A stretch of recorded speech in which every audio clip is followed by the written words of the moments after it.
Hi, it's Cliff Morgan here. Thank you for watching this. Last weekend, I ran my first ultra marathon. Now, it was 53 kilometers of lung burning uphills and absolutely quad breaking downhills.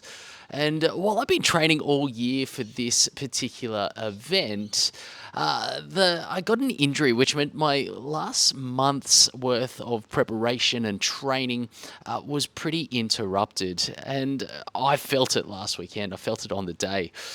By the halfway checkpoint, my legs were in more pain than I'd ever experienced. Every step was a discomfort. Every kilometer, I was getting more and more exhausted. And it became very much this mind over matter exercise where I'm half kind of nursing my body to the finish line, but half pushing it to do as much as I could, as fast as I could.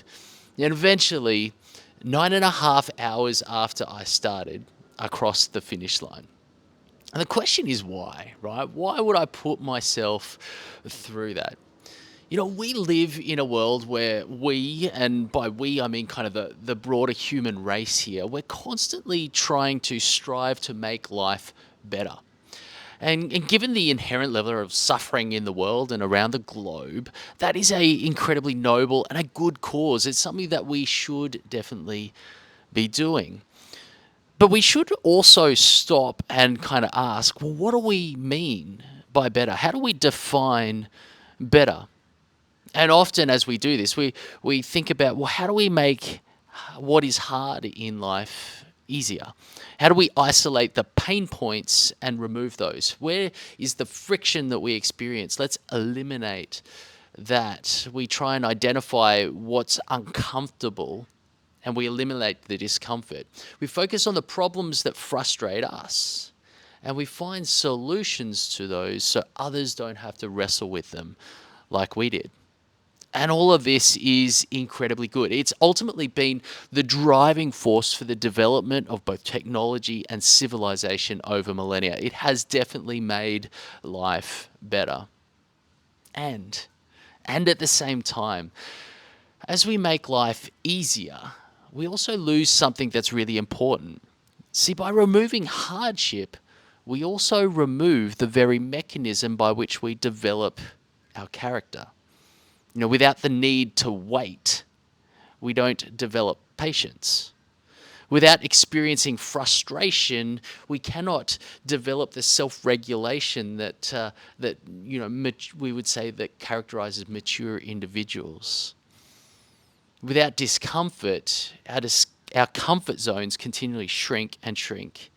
And with it, so does our capability and our confidence. And if we aren't careful, this noble pursuit of a better life can actually unintentionally erode it by restricting our potential rather than building it. And I'm not suggesting that we abandon this pursuit for a better life or the development of technology.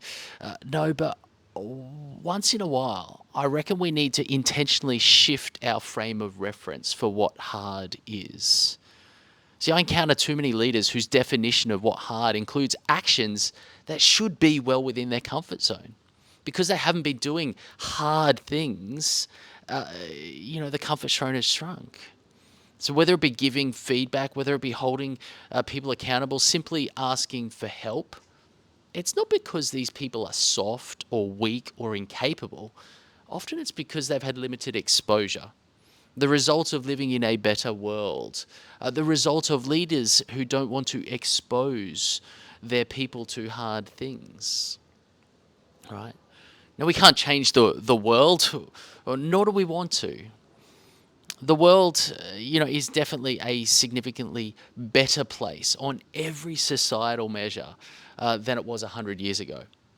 But we do want to make sure that we develop our character. And to do that, we may have to expose ourselves to a little bit more hardship, to push the limits of our comfort zone and expand it a bit further.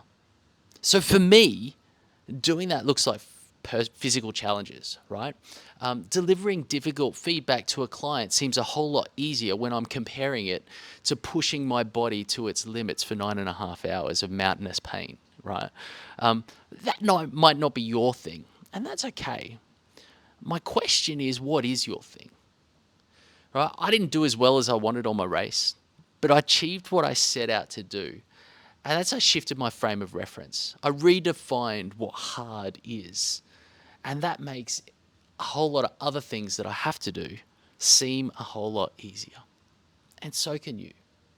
So my question is, what's the hard thing that you could do in order to widen your comfort zone, to push your limits a little bit, so that the other things you do need to do seem a whole lot easier by comparison? Until next time, lead well.